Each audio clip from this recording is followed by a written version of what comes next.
안녕하십니까. 오늘 저는 마음의 소란을 이해하다라는 주제를 통해 정신건강을 바라보는 우리의 관점을 새롭게 정립해 보고자 합니다. 이번 발표는 에이미 심슨의 저서 트러블드 마인즈의 통찰을 바탕으로 신앙과 과학이라는 두 가지 시선이 어떻게 상호 보완적으로 정신건강 문제를 조명할 수 있는지에 집중합니다. 슬라이드 우측 하단의 신경망 이미지와 상단의 십자가 상징이 암시하듯 우리는 인간의 정신을 생물학적인 메커니즘과 영적인 가치체계라는 통합적인 프레임워크 안에서 이해해야 합니다. 정신적인 고통은 결코 개인의 의지나 신앙심 부족의 문제로 치부될 수 없으며 과학적 진단과 더불어 공동체의 따뜻한 수용과 영적 돌봄이 병행될 때 비로소 진정한 치유가 시작될 수 있습니다. 오늘 이 자리에 모인 성도 여러분과 함께 현대사회의 복잡한 정신건강 이슈를 어떻게 다각도로 분석하고 공동체 차원의 실천적 대안을 마련할 수 있을지 심도 있게 논의해 보고자 합니다. 그럼 지금부터 신앙과 과학의 균형 잡힌 시각으로 마음의 소란을 들여다보는 시간을 갖겠습니다. 이제 본격적으로 발표의 첫 번째 순서인 생물학적 실체에 대해 논의해 보고자 합니다.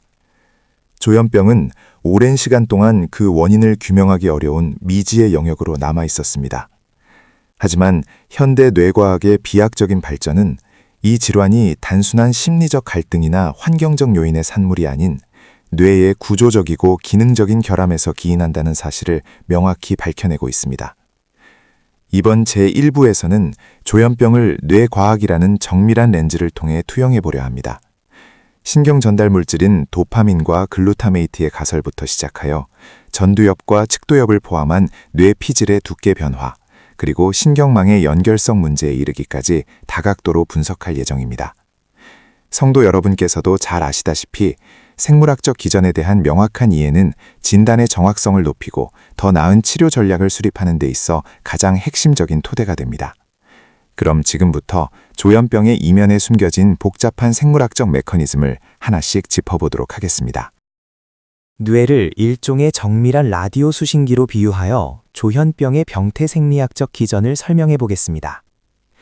우리가 다루는 조현병은 크게 세 가지 측면에서 시스템적인 오류를 보입니다. 첫 번째는 주파수 불일치입니다. 라디오 채널이 정확히 맞지 않을 때 극심한 잡음이 발생하는 것과 같이 조현병 환자의 뇌는 신호 전달 체계의 동기화가 일시적으로 무너진 상태라고 볼 수 있습니다. 두 번째는 정보 처리 과정에서의 센서 오류입니다. 뇌가 외부 자극에 대해 임계치 이상의 과도한 반응을 보이거나 실제로 존재하지 않는 데이터를 마치 유의미한 정보인 것처럼 처리하면서 환청과 망상이라는 결과물을 만들어냅니다. 마지막으로 가장 핵심적인 기전은 신경 전달 물질의 과부하입니다. 특히 도파민 시스템의 불균형은 뇌 내부에서 거대한 전기적 노이즈를 생성하며 이는 환자가 인지하는 현실 세계를 심각하게 왜곡하는 근본적인 원인이 됩니다. 결국 조현병은 단순한 심리적 문제가 아니라 뇌라는 정밀한 수신기의 하드웨어와 소프트웨어 전반에 걸쳐 발생하는 복합적인 기능 부전으로 이해해야 합니다. 도파민은 뇌의 각 영역 사이에서 정보를 전달하는 핵심적인 신경 전달 물질입니다. 슬라이드에서 뇌의 우편 배달부라고 비유한 것처럼 도파민은 신경세포 간의 신호를 운반하여 우리의 인지와 감정, 운동을 조절하는 중요한 역할을 수행합니다. 하지만 조현병의 병태 생리는 바로 이 전달 시스템의 정교한 균형이 무너지는 지점에서 시작됩니다. 화면에 제시된 분자식 C8H11NO2를 기반으로 하는 도파민 체계에서 특히 특정 신경 경로를 따라 도파민이 과도하게 분비될 경우 뇌는 심각한 오류를 일으키게 됩니다. 외부의 실제 자극이 없는 상태임에도 불구하고 뇌는 존재하지 않는 정보를 실제하는 사실로 인식하기 시작하는 것입니다. 이것이 우리가 흔히 환각이나 망상으로 부르는 증상의 생물학적 기전입니다. 우리가 여기서 반드시 강조해야 할 점은 조현병이 환자 개인의 의지나 성격의 문제가 아니라는 사실입니다. 이것은 뇌라는 정밀한 유기체 내부에서 발생하는 엄연한 물리적이고 화학적인 현상입니다. 즉, 정보 전달 시스템의 오작동으로 인해 발생하는 뇌 기능의 불균형을 이해하는 것이 조현병 치료와 접근의 핵심적인 시작점이라고 할 수 있습니다. 다음은 우리 뇌의 사령탑이라 할 수 있는 전두엽에 대해 살펴보겠습니다. 슬라이드 제목에서 알 수 있듯이 전두엽은 뇌 전체의 의사결정을 주도하는 이른바 CEO 역할을 수행합니다. 구체적으로 전두엽은 복잡한 계획을 수립하고 상황에 따른 옳고 그름을 판단하며 고차원적인 인지 기능을 제어하는 판단력의 중추입니다. 전문적인 시각에서 볼 때 전두엽은 외부 자극과 내부 정보를 통합하여 최적의 행동 노선을 결정하는 최종 승인권자라고 할 수 있습니다. 하지만 우측의 뇌 영상 이미지들을 보시면 조현병 환자들의 경우에는 이 전두엽 부위의 기능이 물리적으로 상당히 약화되어 있음을 확인할 수 있습니다. 이는 단순한 심리적 위축이 아니라 신경생물학적 기전에 의한 실질적인 기능 저하를 의미합니다. CEO가 부재한 기업이 운영의 방향성을 잃고 표류하듯 전두엽의 기능이 저하되면 뇌로 유입되는 방대한 정보들이 적절히 필터링되거나 조절되지 못해 극심한 혼란이 야기됩니다. 우리가 임상 현장에서 목격하는 조현병의 여러 증상들은 환자 개인의 성격적 결함이 아니라 시스템의 핵심 통제 장치에서 발생하는 기능적 오류라는 점을 명확히 인식해야 합니다. 이제 발표의 제2부인 의학적 상태로서의 이해 세션을 시작하겠습니다. 과거의 통념 속에서 정신적 고통은 종종 영적 실패나 개인의 의지력 부족으로 오해받아 왔습니다. 그러나 현대 의학적 관점에서 볼 때 정신질환은 생물학적이고 신경학적인 기전을 바탕으로 발생하는 치료가 필요한 질병임이 자명합니다. 성도인 우리에게 중요한 것은 이러한 현상을 주관적인 도덕적 잣대가 아닌 객관적인 임상 데이터와 과학적 근거로 바라보는 태도입니다. 뇌 기능의 불균형이나 유전적 요인, 그리고 환경적 스트레스가 복합적으로 결합하여 나타나는 이 질환들에 대해 보다 체계적이고 전문적인 치료 접근이 반드시 요구됩니다. 이번 파트에서는 정신질환을 단순한 심리적 위기를 넘어선 의학적 처치와 전문적인 관리가 필수적인 질환의 영역으로 재정의하고 그 구체적인 양상들을 심도 있게 짚어보고자 합니다. 우리는 환자들이 겪는 고통의 실체를 의학적으로 올바르게 규명함으로써 더 나은 치료 솔루션을 제시할 수 있을 것입니다. 다음은 질병에 대한 사회적 수용도에 대해 살펴보겠습니다. 우리가 질병을 바라보는 관점이 질환의 종류에 따라 어떻게 달라지는지 통계적으로 확인해 볼 필요가 있습니다. 먼저 당뇨나 심장병과 같은 신체 질환의 경우 의학적 관리의 필요성에 대한 사회적 수용도가 95%에 달합니다. 이는 대중이 이러한 질환을 철저히 생물학적이고 의학적인 영역으로 인지하며 적극적인 치료가 당연하다는 사회적 합의가 이루어져 있음을 보여줍니다. 반면 조현병이나 우울증과 같은 정신질환의 경우 의학적 관리 수용도는 60% 수준에 머물러 있습니다. 신체 질환과 비교했을 때 무려 35%포인트나 낮은 수치입니다. 이러한 간극은 여전히 정신질환을 의학적 치료의 대상보다는 개인의 의지 문제나 환경적 결함으로 치부하려는 사회적 편견이 잔존함을 시사합니다. 슬라이드 하단의 문구를 주목해 주시기 바랍니다. 우리가 췌장의 인슐린 부족으로 인한 당뇨를 비난하지 않듯이 뇌의 신경전달 물질 부족 또한 비난이나 편견의 대상이 되어서는 안 됩니다.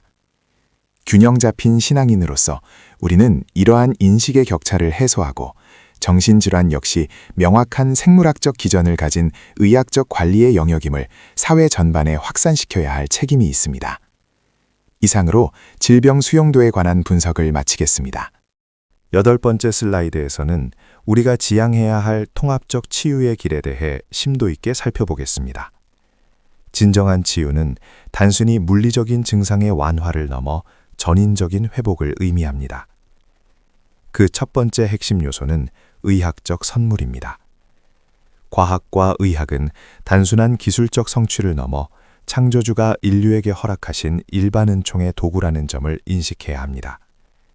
균형 잡힌 신앙인으로서 우리는 검증된 의학적 지식과 기술을 치유의 과정에서 가장 기본적이면서도 강력한 수단으로 신뢰하고 활용할 책임이 있습니다. 두 번째는 공동체의 연대입니다. 치유는 결코 고립된 개인의 영역에서만 이루어지지 않습니다. 환자와 의료진, 그리고 그들을 둘러싼 공동체가 서로의 고통과 짐을 나누어질 때 비로소 진정한 의미의 회복이 시작될 수 있습니다. 관계적 지지와 사회적 연대는 치유의 지속 가능성을 담보하는 가장 중요한 축 중 하나입니다. 마지막으로 우리가 잊지 말아야 할 것은 회복의 소망입니다. 고난의 터널 끝에는 반드시 일상의 회복이 기다리고 있다는 믿음이 필요합니다. 어둠을 뚫고 나오는 새벽빛처럼 치유의 과정은 결국 평범한 일상을 다시 찾아가는 여정입니다. 이러한 소망은 환자에게 치료의 동기를 부여하고 인내할 수 있는 심리적 기세가 됩니다. 이처럼 전문적인 의학 지식과 따뜻한 공동체의 연대, 그리고 미래에 대한 확고한 소망이 통합될 때 우리는 비로소 온전한 치유의 길로 나아갈 수 있습니다. 이제 본 발표의 마지막 장인 제3부 신학적 권고 섹션으로 넘어가겠습니다. 우리가 앞서 논의한 신학적 담론들이 실질적으로 어떤 방향성을 지향해야 하는지에 대한 제언을 담고 있습니다. 슬라이드에 명시된 것처럼 저는 오늘 여러분께 심판관의 자리가 아닌 함께 우는 자의 자리로 나아갈 것을 강조하고자 합니다. 신학적 지식과 교리적 잣대로 타인의 삶과 고통을 객관화하여 재단하는 것은 균형 잡힌 신앙인으로서 경계해야 할 태도입니다. 오히려 고난의 한복판에서 타자의 아픔에 깊이 공감하고 그들과 함께 슬퍼하며 연대하는 것이야말로 신학이 지녀야 할 진정한 권위이자 실천적 본질입니다. 이번 파트에서는 우리가 견지해야 할 이러한 태도 변화가 실제 사역과 학문적 연구 현장에서 어떻게 구체화될 수 있을지 그 실천적 지침들을 심도 있게 짚어보도록 하겠습니다. 다음 슬라이드를 보시겠습니다. 여기에는 에이미 심슨이 그녀의 저서인 트러블드 마인즈에서 강조한 매우 핵심적인 통찰이 담겨 있습니다. 정신질환은 신앙의 실패가 아니라 깨어진 세상 속에서 일어나는 생물학적 현실일 뿐이다 라는 문장입니다. 균형 잡힌 신앙인으로서 우리가 현장에서 마주하는 수많은 사례를 돌아보면 여전히 많은 환자와 그 가족들이 정신적 고통을 개인의 영적인 결함이나 의지 부족 혹은 신념의 실패로 치부하며 깊은 자책감에 빠지곤 합니다.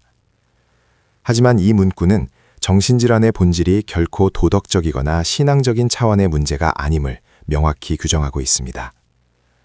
이는 우리가 임상이나 상담 과정에서 견지해야 할 가장 기초적이면서도 강력한 프레임워크를 제시합니다. 정신질환을 깨어진 세상이라는 보편적 고통의 맥락 안에서 이해하고 그것이 뇌과학적이고 생물학적인 기전을 가진 엄연한 의학적 실체임을 인정하는 것입니다.